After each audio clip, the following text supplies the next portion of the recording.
enthusiasm in the room about trees. I'm very excited. If I can capture that enthusiasm and apply it towards Neighborhood Watch, we're rocking good. All right, before we go further, I would like to take 1 second to mention something really important. We do meet annually, and that's obviously once a year, but MMRA is continuous, and that's 12, sometimes 13 months a year. We are very, very busy. And how many of you, since it's really participatory today, how many of you, raise your hands if you have an active membership with the MMRA? Raise your hands. Fantastic. Put your hands down now. If you would like to consider it out front, we do have the lovely Joseph Steins who would like to take your membership dues. It's only $25, and it's really quite critical that we get our membership up so that we can do exceptional things like this today and many other things. I would also like to address that we have a wonderful board. If you are a board member with MMRA, I can't see everybody, please stand up and let's give everyone a round of applause or a board round. Thank you very much. Is working for you night and day, and the issues that we have today, they take a lot of time and energy, and I really, really want to thank our board members. We're doing a fantastic job, so hats off to all of us. But please, that leads me to the next. There's a couple pieces of papers in your lap. One is the agenda, and the other is a questionnaire. And the questionnaire is really designed to help you convey to us what your interests are for Miracle Mile. So while tree canopies and crime and scooters are all very exciting, I would really like to build more of a community in Miracle Mile. And I would like to know what your interests are, whether it is having a neighborhood-wide block party at the Wilshire Green, if you're interested in Walk the Mile. There's a lot that we can do, and there's a lot of purpose behind that. We do need to come together as neighbors, as I'll explain in a second. And I think that was it. I was going to mention that. Membership, I knew there was something else, but it'll come to me. All right, thank you so much for your patience. I'm going to quickly give you a little update on our crime. There it is, crime and safety, before we hear from Wilshire Division's Captain Oddo. So let's see, I think I'm going to stand over here so you can see me. Is this better? Or no, is that bad? No, it's great. Alrighty, whoops, I think I'm supposed to hold it this way. That's what happened. And it'll work, right? Let's see. Is it on? That'll definitely be a problem for me. How do we turn that one on? On the side, maybe, or the other side? Kimberly, it didn't work. All right, bear with me. You can start filling out your questionnaires. I think it's on that side. No? Okay, let's see if that works. There we go. Thank you very much. Kimberly saved the day. That's another one of our board members right there. Round of applause for Kimberly Klein. Thank you. All right, very quickly, because some of you really like the statistics. I don't know if that makes you participate more in crime prevention, but in Wilshire Division for 2018, for violent crimes, there were over 1,000, which you can see is just up 7% from 2018 and up 15% from 2017. So sort of a plateau, I think, is the word we're using a little bit there. Violent crime in Miracle Mile, these are general numbers. So these are numbers that are off of unconfirmed crime mapping websites. So these are not exact, but I'm giving you an estimate because if you just look at all of Wilshire Division, or LA Times goes by a crime map, their crime maps are for mid-city, you don't really have an understanding of what's happening in Miracle Mile. So I'm trying to get it broken down so you have an idea, but these are estimates. And then some of these may have happened in Sycamore Square, sorry to throw the crime your way, just kidding, but some of it may have happened on La Brea on the other side, or Fairfax on the other side. So these are just little, what I call estimates. But property crime for Wilshire Division 2018, we had 5,251 incidents, and in Miracle Mile, roughly speaking, about 345. And those are property crimes. So in summer, we had about 188 vehicles that were either stolen or broken into in just Miracle Mile, and about 57 burglaries, of which about 35 were residential versus commercial happening up here on mostly Wilshire, I believe, and La Brea. So what can we do? And that is where we have, for over a year now, had a block organization and neighborhood watch program in place. So I asked you today, how healthy is your block? When you see those statistics, we're predominantly property crime. These are crimes of opportunity. These are crimes that you and I can prevent. We need to get off the island and come together as a block, and we need to put our heads together. Our resources are not abundant enough with L.A.P.D. right now that you can just sit at home and say, what happened? What are you doing about it? It's what are we doing about it? And we partner with L.A.P.D. and private patrol to make this happen. It has been very successful on those blocks that are active. Oh, let me go back one. So definitely check if you have a block captain. If you're sitting here today and you do not know who your block captain is, that is a problem for you. So I would like for you to go out to the desk out front, find out who your block captain is. If there is a blank space because you live on the 1000 block of Massillon, I would like for you to sign up to be your block captain. All you're doing is helping me get a roster for that block. Everything changes when you get a roster for your block.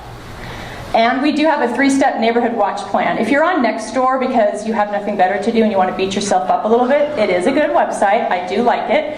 But you get caught up in a lot of talk about crime prevention, but nobody is actually doing anything. They're complaining, they're pointing fingers, they are posting pictures at times that are inappropriate. That is not okay. Where can you go? You can go to your block, have a block meeting, have a 3-step presentation where you learn about how to secure your property, how to utilize L.A.P.D. and private patrol, and how to be part of an active neighborhood watch where you are vigilant, not vigilante. So please do that. Get off Nextdoor or get on board with your block to be part of a process that's really based on education and prevention and working as a team. This has been successful as recent as yesterday on Dunsmuir. We have an active block that has also a text alert system, and we were able to notify L.A.P.D. by calling 911 for a drunk driver that had pulled over.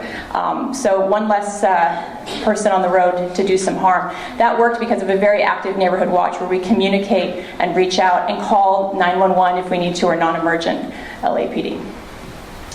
So have we been successful? Yes, we have. So we are aware of crime in our area. We weren't before. We were not talking about this before. We would hear things we didn't know. The numbers were from mid-city, not necessarily Miracle Mile. We're educating neighbors on how to deter crime, establishing critical communication. When the power went down about a month or so ago, all of you sat at home in the dark and you couldn't use your cell phone. And you did not know what was going on. If you were a block captain and you are part of the text alert, you got a message from me. We were able to communicate and discuss which parts of Miracle Mile have power and which don't. On Dunsmuir, on blocks that have 1,000, I think 900 Cloverdale and 800 have active group alert, text alert. So they were able to text their neighbors right away. And that means that if power was out and you have somebody who needs help because they're dependent on something and the power is not there, you're able to communicate and check on those people. I want you to come together as a block. We're also able to assist victims of crime. The violent crime is very low in Miracle Mile, so you don't need to freak out, but you do need to partner with me. But when there was a victim of a violent crime, she was immediately contacted. We were able to reach out to her and provide her with all sorts of resources on how to prevent this in the future, including victims assistance programs. So there's quite a bit of resources out there that just were not there for you before. And obviously we're building community and we're improving your quality of life in Miracle Mile. These are the number of block captains that we have. Stand up if you're a block captain in Miracle Mile. Stand up. Round of applause for our block captains. Thank you very much. You guys are a critical part. You're not allowed to retire out at all. Don't pay attention to what L.A.P.D. is doing. You're with us forever. You guys are really the most important person on your block and for our neighborhood. You are you're changing how we do neighbor, and it is changing. So thank you very much. I know there's a lot of other things on your plate, but when you email your block, the messages that come from me, you are really helping your block and changing things so we can make it a much better neighborhood. It's already good, but we're getting better.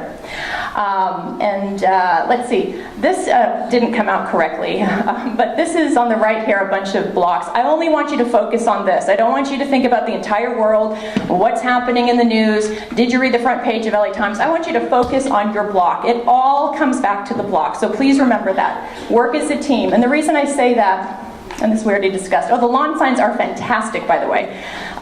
Some people have, they must be sold somewhere on Etsy or eBay or something. A couple of them are missing, but we'll get them replaced. But they're really sending the message to your neighbors that they're not scaring off the criminals necessarily, but they are sending a message to your neighbors that we are together in fighting crime.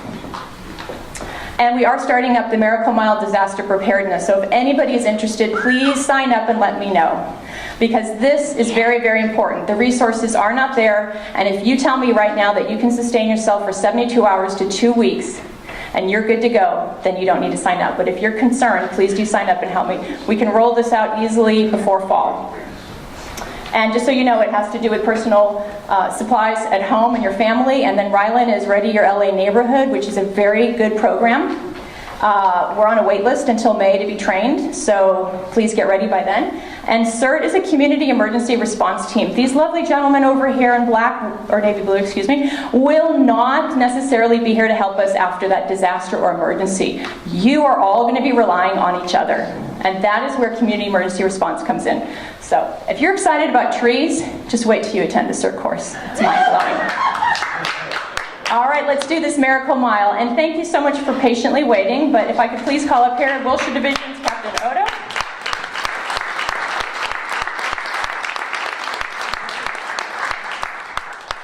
You know, I don't like any microphones. No? Test. I don't like microphones. I think like you, I can just talk loud. So my name is Tony, and I am the area captain of Wilshire. So for today, we've already talked about some numbers. We can go into that if you want, but just to talk about... I can't hear you up. Sorry. All right, no, I'm going to use it. All right. I know, but I just hate it. It's very uncomfortable. Anyways, what I want to talk about the partnerships. So we use this term all the time. But what the partnership means to me is what can I bring to the table and what can you bring to the table? Because I think we all know that we have to work together to deal with our crime issues, okay? So just to give you a basic idea of what we're dealing with here, Wilshire Division is about 11 square miles, about 300,000 people, and I have about 240 cops. At any one time, there'll be approximately 7 to 10 cars patrolling the division. Keep in mind that we handle, on average, 1,000 calls a week. So each car, you may think 10 cars is a lot, you may think it's a little, but if each car has 5 calls on their stack in their computer, they're going from call to call. They're not driving around and doing preventive work. So you have that challenge of having enough officers on the street, and quite frankly, we never will. I mean, and I don't know if you want a police department of 50,000 cops in a 4 million city. It's like you're going to have a cop on every corner. And I know I wouldn't want that in my neighborhood, but you got to have that balance. We're looking for that balance always. So those are the things that I'm looking at. When it comes to how many officers we can get additionally, I'm always asking. In the last 6 months, got 17 officers that have increased our table of organization.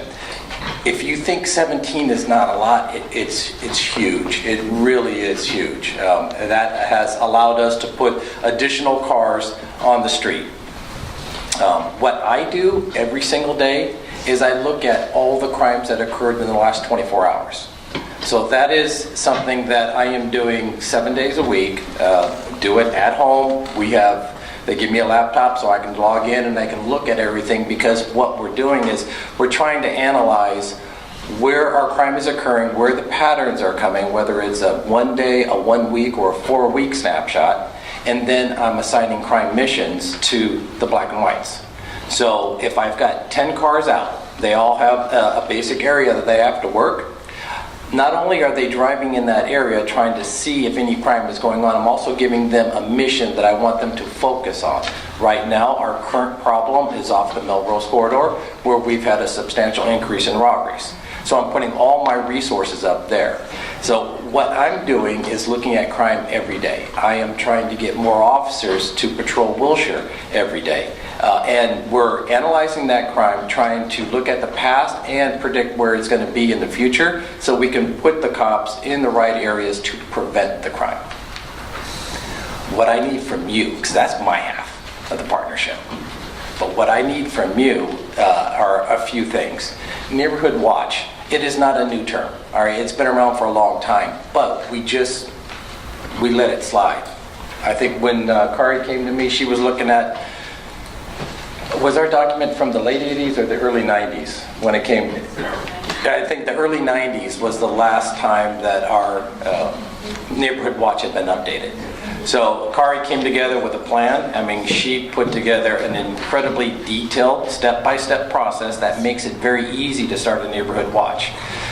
It is so important because we need the eyes and ears of the neighborhood. We got to have that partnership between you and us to solve our issues. Otherwise, we won't. We all know that we cannot arrest our way out of this situation. Whatever our crimes are, whatever our issues are, we do have to work together. So neighborhood watch is very, very important. Secondly, hardening the target. That's what we call it. Has everyone heard lock it, hide it, keep it? Is that a term that's familiar? You know, it's for cars. So if you lock your car, you hide your stuff, you'll keep your stuff. So we're doing very well with the lock it. Most of our car break-ins are window smashes, not people leaving the doors unlocked.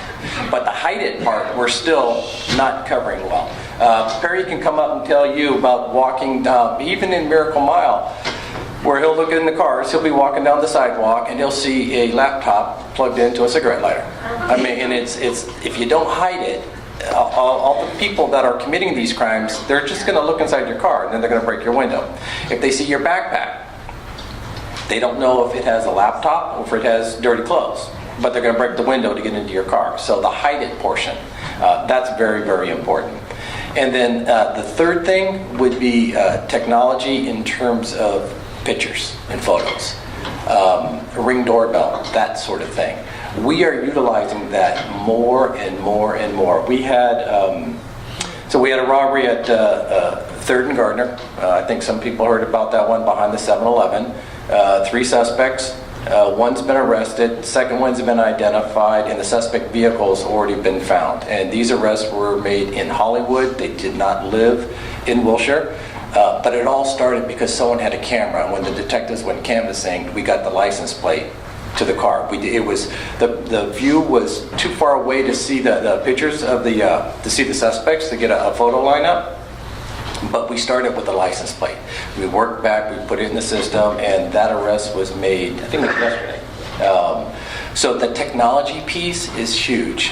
We had 4 juveniles commit a robbery on Melrose. They've done at least 2 others. Ring doorbell. They walked by that. We got the pictures. We noticed they looked young. We went to Fairfax High, and we found all 4. Well, we found 3 of the 4. Booked them. Technology is huge. If I don't have a picture, it just makes my life so much harder. Because you have to remember, when someone is being victimized with a street robbery, you're focusing in on just a couple things. If someone's got a gun, you are just going to stare at the guy's hand with the gun. You're not going to actually remember his face. And so we need that picture. That's what you can bring to the table to help us.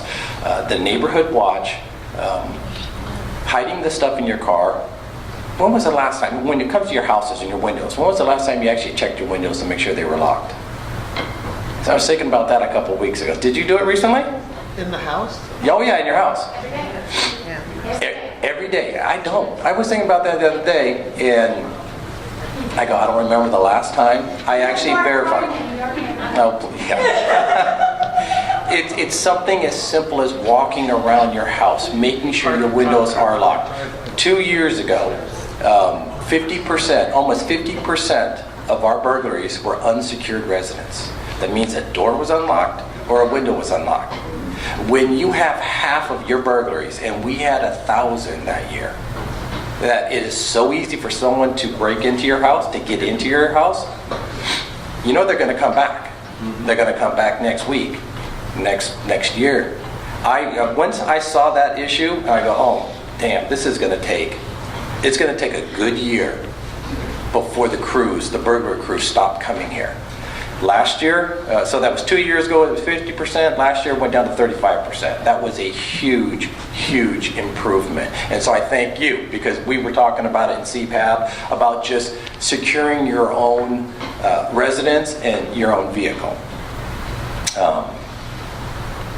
So, I mean, with that, I don't want to just keep talking, because I got to figure there's probably a few questions out there that I'll let Perry answer. And is the air conditioner like really blasting on you guys? Because it is freezing up here.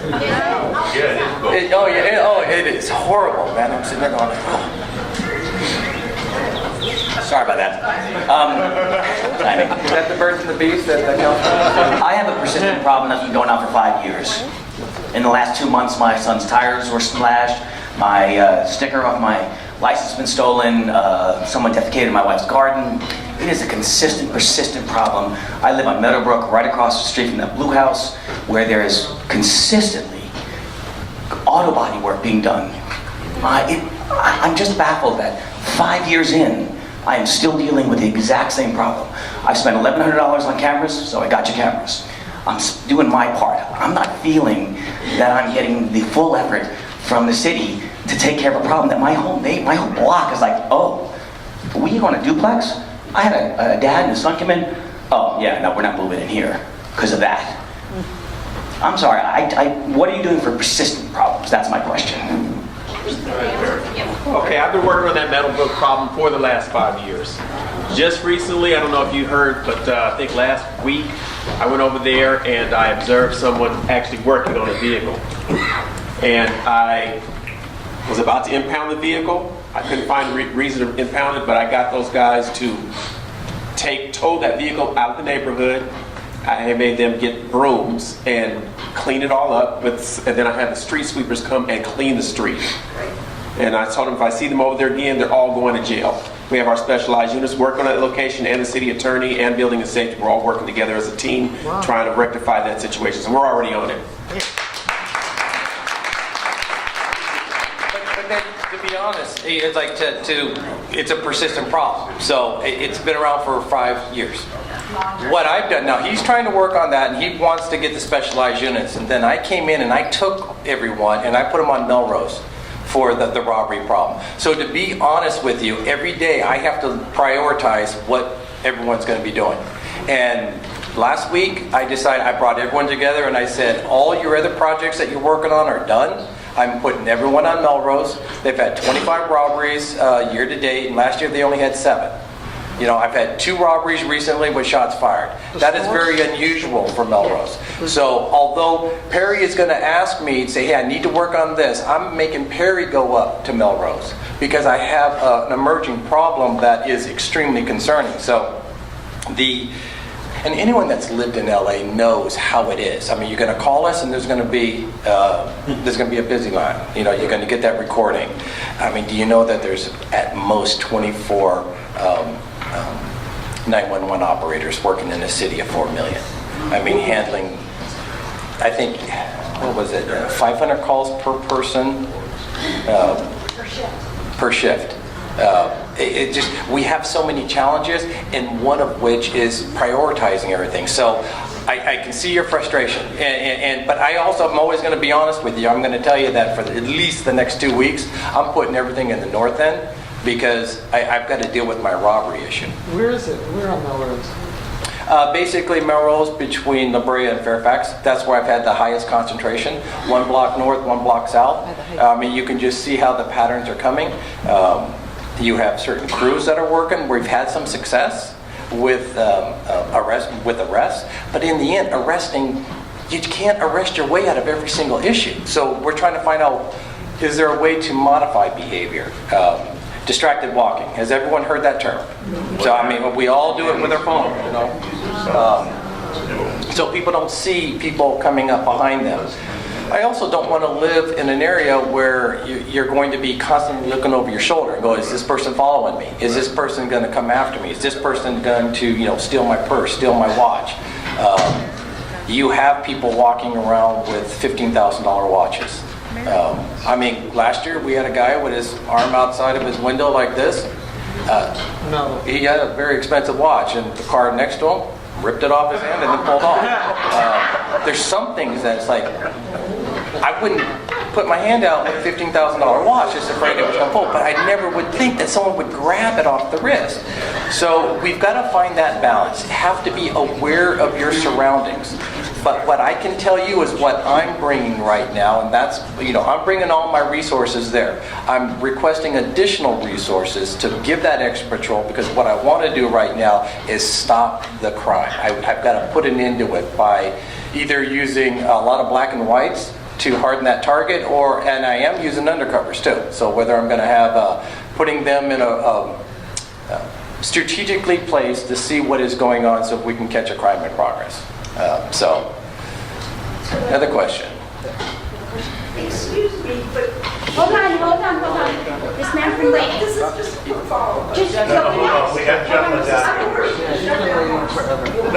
Go next. Sam can wait. We'll get to you next. I'm sorry, this is a little bit unrelated here, but I live next door to this man who just spoke on the Covenant House. Hello? He can laugh, it's okay.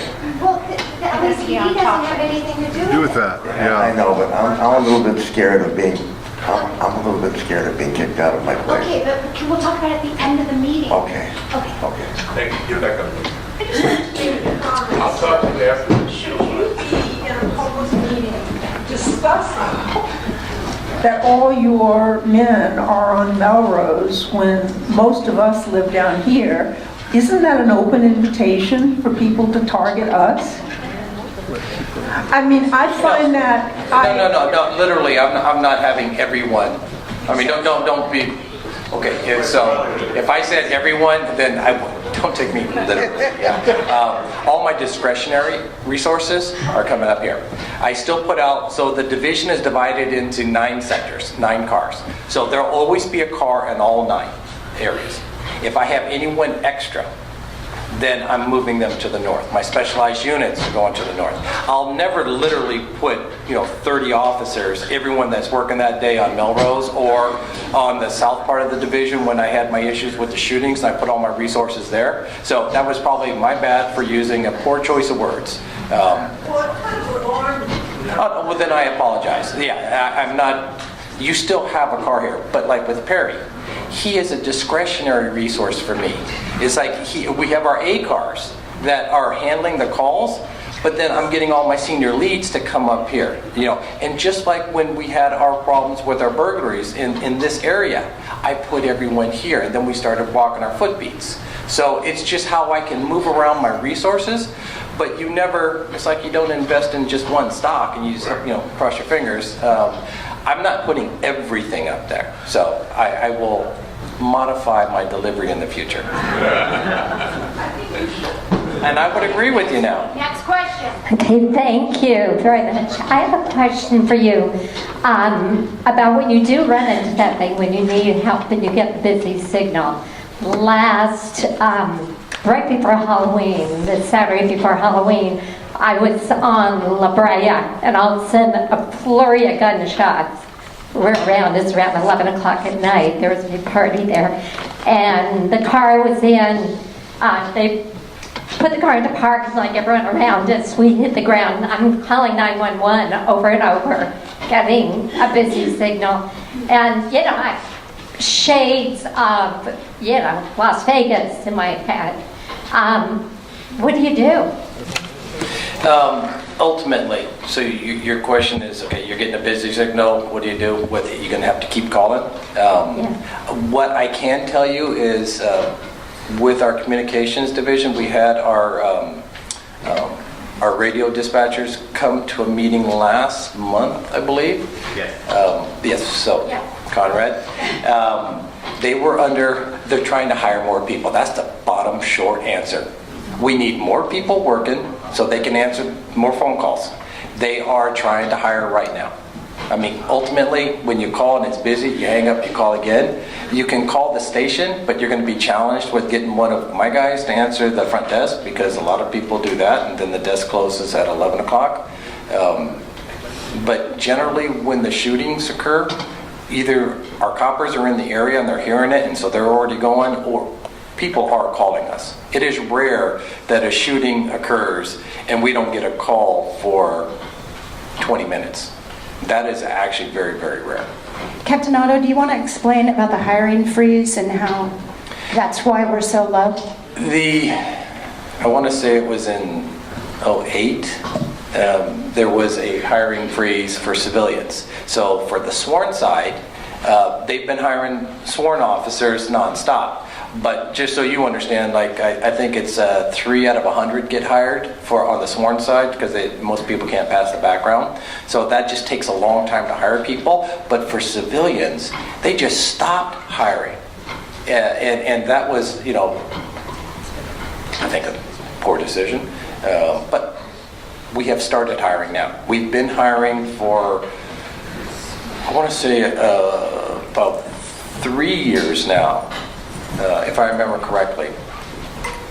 We've been hiring, but it takes a long time to actually get people that are qualified to do the job of being a dispatcher, because that is very high stress. That is not a job that I could do. I can tell you that right now. They're balancing a whole lot of stuff. They are repeating an incredible amount of information. It's very, very challenging. So everyone that they hire doesn't actually make it.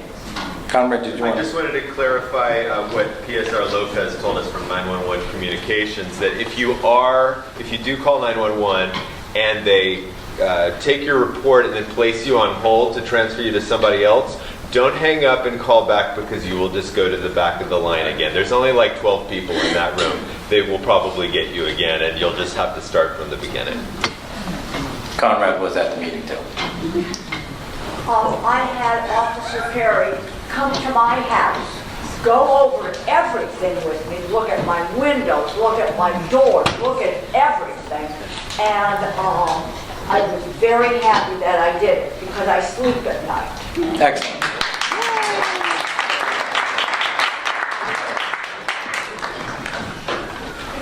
Any other questions? There's a lady. Oh, boy.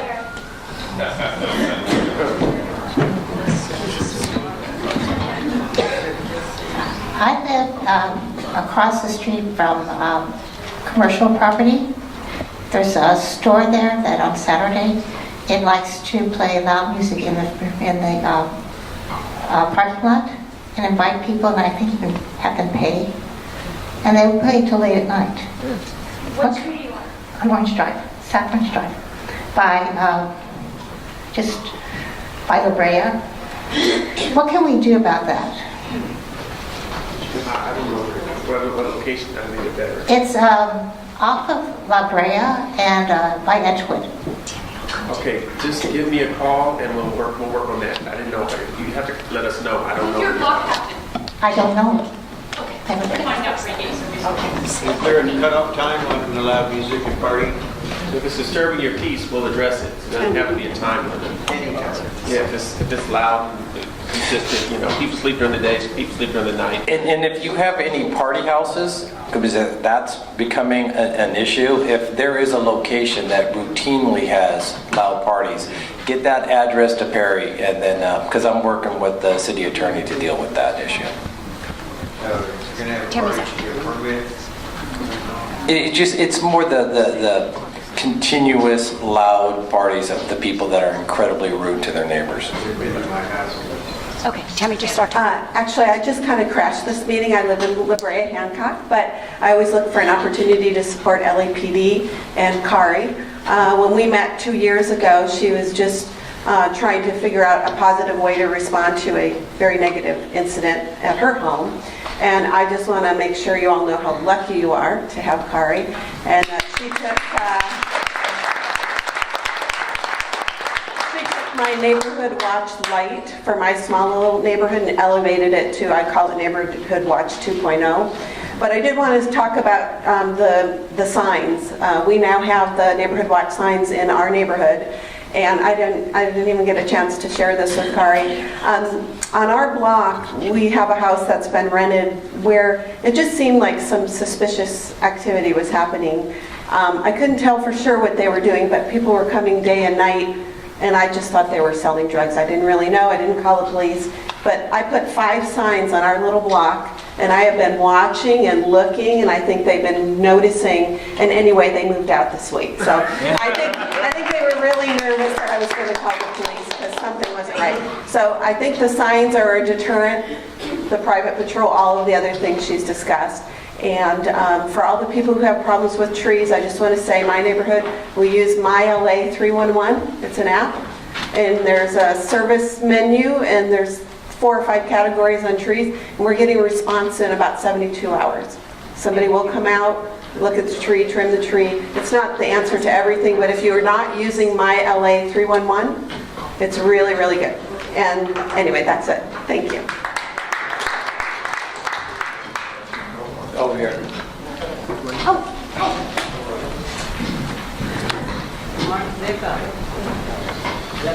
Well, I hope this isn't an inappropriate question to ask, but because it's not really related to security. But I was wondering, is there any reason why adults are allowed to ride their bicycles on the sidewalk? And the reason I'm asking is because there's been a couple of times where I almost got run over by someone an adult male riding their bicycle on the sidewalk, and sometimes with my wife and my son, and it's a bit of a hazard. So I was just wondering, and in other cities, well, they're not supposed to begin with. Well, it's illegal. Oh, it is. Yeah, they're not supposed to be riding on the sidewalk. That's not true. Actually, Capt, I thought that you were allowed to ride bicycles on sidewalks in Los Angeles. I thought that was a city law. Really? Yeah. But Jim would probably know better. I can tell you this Can you much. ride a bicycle on a sidewalk? There used to be a time when I was a kid that you could. Maybe it's changed. Yeah, but I mean, ultimately, if there are pedestrians that are on the sidewalk, They have the right of way. yes, and that's what we're talking about. It's like if there's no one on the sidewalk, no one's going to do anything. But for your position, you're walking with your wife, your kids, you're doing something, and someone's coming up on a bike, just like with the scooters. I mean, that's the issue that people really have. If no one's on the sidewalk, no one cares. Pedestrians should always have the right of way. Yes, and just the way, but that's where common sense comes into play. It's like people just need to be courtesy, common sense. I mean, that's what I need from everyone. That's what we all need, because when it comes to what the police can do, yes, we could stop someone. We can talk to them. But we're also handling radio calls. And so it goes to that priority thing. How many times, like, someone's going to get stopped for that, and they're going to say, hey, dude, can you get off the sidewalk? Can you have a little courtesy going on for the people that are walking?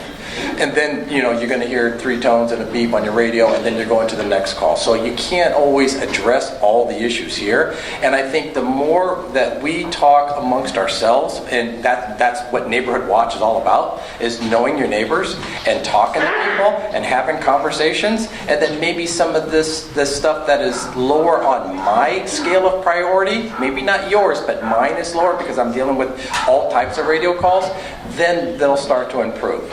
So it's not allowed, but people are doing it. I can tell you this much, like I would have pulled the guy over if I wasn't doing anything, but then if it was her on the bike, then she'd come up to me and tell me that, hey, I can't do that, but I'd look it up. I mean, I don't know everything. I'm not the smartest guy in the world, but I got this job, I've got the responsibility, and I'm comfortable enough to admit when I don't know something, but I'll also look it up. It's like, I remember, like Conrad, I know you're a bicyclist, so I don't even want to look at you because you're going to tell me, I'm wrong. But hey, if I'm wrong, I'm wrong. But in the end, it's talking to people and just saying, hey, right in this Short answer? Can you give me a short answer? Okay, yeah. The state left it up to the cities. Some cities say it's absolutely illegal. West Hollywood, Beverly Hills being 2 of them. Okay. Within LA, there are certain areas in the city where they've posted it as illegal. So Hollywood Boulevard would be one, the Walk of Fame. But if it's not posted, it's not illegal. Okay, thank you. And I believe Conrad. There's another way of looking at it that's not yes or no. I ride a bicycle, I ride it on the sidewalk, but I know that pedestrians are walking. When I'm riding a bicycle on the sidewalk, I anticipate that pedestrians don't know I'm there, and I'm careful. One of the reasons why I ride on the sidewalk and not in the street is because a police officer, motorcycle officer, said to me, our officers are getting hit all the time by morons that are texting.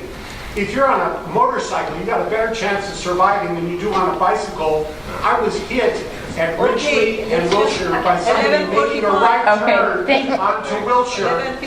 So thank you so much. I think you have, if I can interrupt, I think we have only a few more minutes and we have one more quick presentation. I just wanted to let you know your concerns from here on out. There's a few things you need to know about. Once a month, we have a community police advisory board that we would love to have your interests and opinions at. We also have your block captain is another person to go to, so a lot of resources here. And I wanted to thank Captain Oddo and Officer Jones very, very much. I really want to quickly touch on, we have a very exciting presentation that has been prepared for you. Very quickly on Meadowbrook, 5 years, maybe you've dealt with that issue. It's only been about 10 months that you've been block captain. We are partnering together and we're going to make it happen for Meadowbrook. That's brand new. Number 2, on 911, when you get together with your block and you're educated on the 3-step neighborhood watch plan, your block will know when to call 911 and when to call 1-877-ASK-LAPD. Your block will help free up 911 for those true code 3 full lights and sirens like they just left here earlier. Did you hear that? So they're very busy. It's about utilizing the resources we have. Now moving forward, we have another presentation, and I would like to take a second to introduce this person. He is a board member on the MMRA, Vice President Mark Zecca, and I would like a round of applause for somebody who has done something so amazing for our community here in Miracle Mile to preserve the historic, beautiful homes that were built starting in 1924, as we heard. Thanks to Mark Zecca, we have the HPOZ in Miracle Mile. Thank you.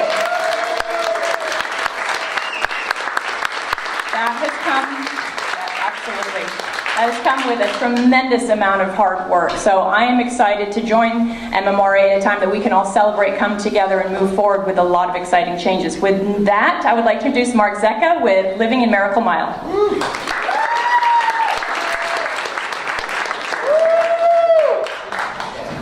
Good morning, everyone. Living in Santa Monica. Oh, living in Miracle Mile, my mistake. I wanted to just say how I first came to Miracle Mile about 10 years ago.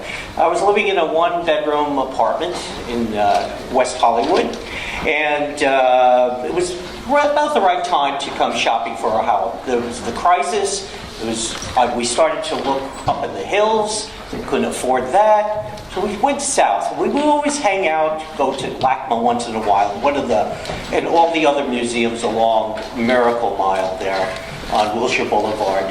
And we said, you know what? Let's explore this area. And when we came down to this area, we started exploring. We found the most beautiful homes and neighborhoods down here. Wilshire Boulevard probably is the Champs-Élysées of Los Angeles, the spine that goes through the entire city. And but you know what? This is a cultural center. This is where all the museums are. This is an exciting time to be in Miracle Mile because the subway is going through. We have the Academy Museum that's going to open up, and I want to prepare us for our premiere. So, as we go through Miracle Mile, let's see here. We have the most beautiful homes. Let me grab this microphone, much better. Okay, here we have a beautiful Tudor. We have beautiful English country-style homes, multifamily homes, Spanish colonials, and multifamily homes here. But your neighborhood starts with your home. And this is where I want to bring up a few points of how to take care of your home. Okay? Let's take this as an example. Here's a beautiful Tudor in the classic style of the 1920s when most of these neighborhoods were built. The homes were built where the lawns move from the bottom of the sidewalk. As you know, a lot of the homes have a mound of lawn that goes up to the foundation of the home. The plantings are at the back of the home, and the parkway was turf, okay? Now, in our Miracle Mile, we don't always have to have turf. We can, it's a more liberal neighborhood, especially with the HPOZ. You can do mulch with drought-tolerant plants. But it has to be at least 60% green and the rest mulch. So let's do an example with some of the lawns that you can have that are drought tolerant. If you want turf, Bermuda grass is a drought tolerant grass. It goes dormant during the winter. It turns slightly brown, but then greens up in the spring. St. Augustine grass actually is a weed on the East Coast, but they use it throughout the South, and they use it in the West because it's extremely tough. and drought tolerant, and it spreads and repairs itself. Same thing with Zoya grass. So if you are concerned about drought tolerance in Los Angeles, even though we've had so much rain now, it's almost impossible to talk about drought now. But we have Zoya grass they use out in Palm Springs. It spreads and repairs itself. It's a very short grass. Okay, so once we get to trees, I just wanted to say, in the lobby we can't talk about everything on a short period of time about all the homes, every aspect of it, but in the lobby is a list of resources for your home. Because these homes need special attention, roofs, windows, some tile repair for some of the old Spanish homes. This list comes from the city.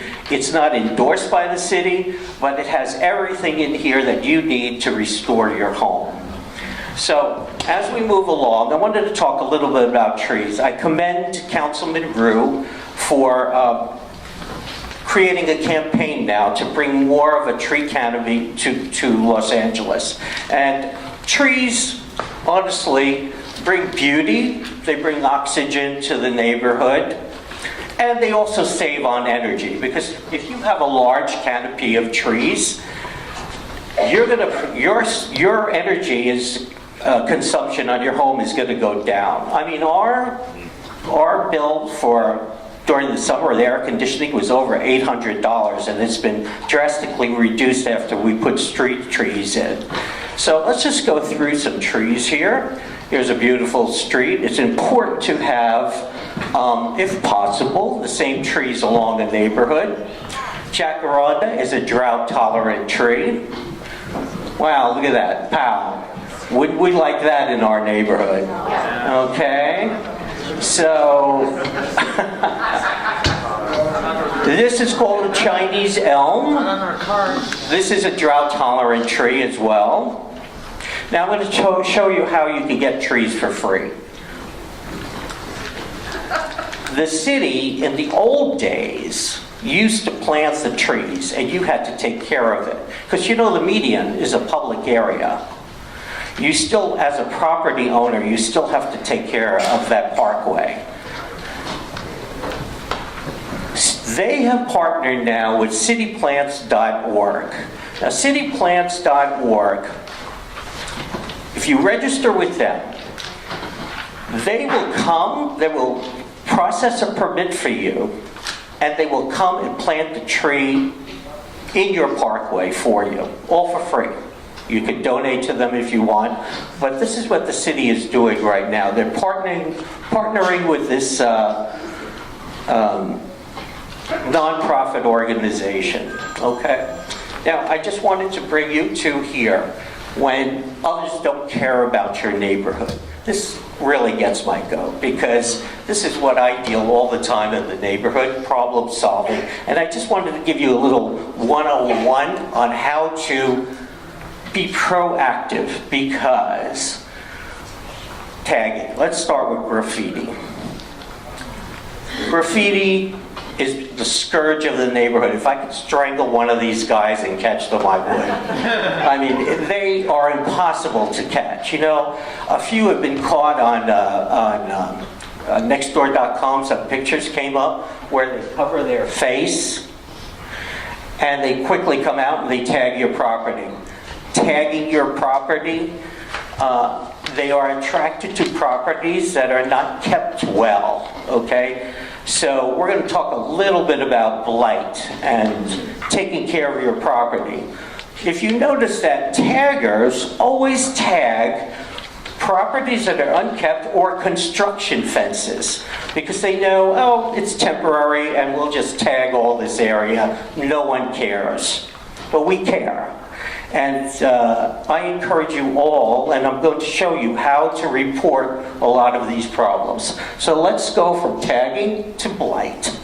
This is another scourge of our neighborhood. Most people keep their homes beautifully here, but there are a few that I have to say have neglected their homes. Peeling paint, broken windows, properties that are not maintained, weeds growing out of control. A woman called me yesterday about a neighbor, and I went over to the home. The weeds were this high in front of the home. And I showed her how to make a complaint with L.A.D, and I'm going to show you now as well. But we have to take care of our neighborhoods, because if one home goes, the next door neighbor next to it won't care, the one on the other side doesn't care, and then the neighborhood starts to go down. And once blight comes in, I don't know if you've heard of the broken window theory, is that when one window's broken and a neighborhood starts to slip, that's when crime slips in as well. So we want to avoid that. We want to instill a sense of respect in the neighborhood, not just for ourselves, but we have to respect our neighbors to keep up our own properties. Does everyone know what this eyesore is? Do you recognize it? Okay. This is the eyesore for years that's been on the corner of Cochrane and Olympic. Numerous violations. I've been on top of them for years too. The woman that owned this passed away last year, and she owned several properties in the area. They all look like this, okay? This was a nursing home at one time. Now, the city did a criminal judgment against the family, and when it was sold at the end of last year, a developer bought it, okay? Let's talk just a moment about building without permits. They came in, they started to take out all the windows, they knocked down an addition that was illegal here, and they started to renovate it without permits, just as she did. So I stepped in, I made a complaint. I said they are operating without permits. And they stopped the work on it. And now, because we have an HBOZ that gives you a little bit more muscle, they now have to present a plan of what they're going to do with this property to the HBOZ board with blueprints, so that when it is done, it's going to be done properly. Yes. Okay? So, very important to always use permits, because, and in an HBOZ, when you take out a permit, it does get bounced to the HBOZ board, and they will approve or disapprove. It depends on how big addition it is and what you're doing. Most things, you don't need board approval. You just, Christina Park, and all the information is at the front desk. Most can be done with a simple email. Let's talk about trash. Trash cans. Trash cans in the area. When the law is that you are supposed to bring in your trash cans after they, let me put it to you this way. You're supposed to put your trash cans out after 6 o'clock. The next day, you're supposed to take them in before the sun goes down. Trash cans have to be kept behind the line of the house or in the back of the house where they are not seen. So, we should not have trash cans in front of your home. Illegal dumping. A lot of people, we have this problem all the time. Someone throws a sofa in the alley, they throw a chair on the front of their lawn by the curb. They think someone's going to pick it up, and they're not. It'll stay there for days until maybe a nice neighbor calls bulk pickup. Okay, and I'll show you how to do that in a moment. Homeless. I think Councilman Root talked a lot about the homeless. But I just want to bring up how to report it. How you report a homeless encampment is you go to MyLA 311, right up here, and in that section you will see homeless encampment. Tell them where it is, how long it's been there, and they will send out a team to analyze the situation, and there's a lot of bureaucracy of how a homeless encampment gets moved out of an area. Social services has to come in, the police have to come in. It's like 3 different steps before a homeless encampment is moved. There's another way they do it. There's www.L.A.P.D. That involves the police, and my understanding is that police officers will go out within 72 hours to speak to the homeless people that are in the camp and see what the issues are and how they can be helped. So there are 2 ways to approach it. One that would help the homeless by going to la-hope.org. But to start the process of removal, you want to go to MyLLA 311 and go to homeless encampments, and here it is. So MyLA 311, if you can see here, they have many different options that you could do for all the problems in the neighborhood. Bulky items, graffiti removal, containers, homeless encampment. That will start the process. Illegal additions and so forth, building and safety, parking enforcement, DOT with traffic mitigation. At one time, you had to go to many different departments to make a complaint. Now it's all underneath one umbrella. So I urge you all to get familiar with the app, MyLLA 311. And so living in Miracle Mile, I would say take care of and be prideful of your historic neighborhood. It's very precious. I think we have a wonderful community. And I want to thank the Korean Center for having us here. And I'm going to pass this along to Carrie now for the raffle. Thank you very much, Mark. And the moment you've all been waiting for. So before I finish, I want to thank you all very much for coming. This is extremely important to come together as a community. There's probably 150 of us maybe, and I think there's probably a guesstimate of about 4,000 residents in the Miracle Mile area. So it's on you today to spread the word, to be part of your block and active. All problems can be solved when we come together, and we can also focus on things like neighborhood block parties, walk the mile, enhance our arts district. There's a lot that we can do. So I want you to get excited and leave here with a very positive feeling, and as well as get ready with your number. So Officer Jones, if you could please join me at the podium. Yes.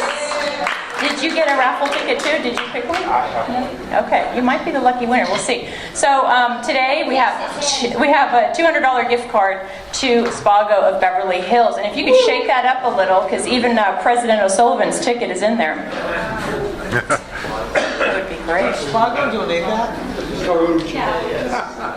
All right, you're gonna have to read it.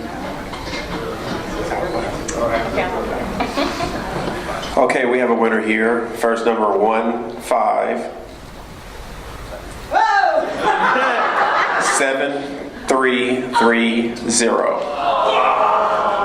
Everybody got it? Going once, Yeah, if you're not here. going twice. Once again, 15730. Next ticket. Oh, I thought she was coming up to claim her prize.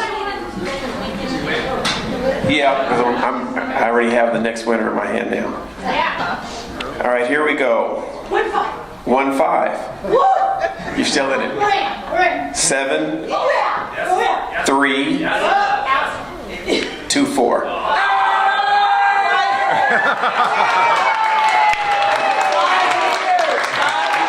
5 years. Come on in. All right. Thank you so much for joining us. I look forward to your block meeting when we host the 3-step neighborhood watch plan.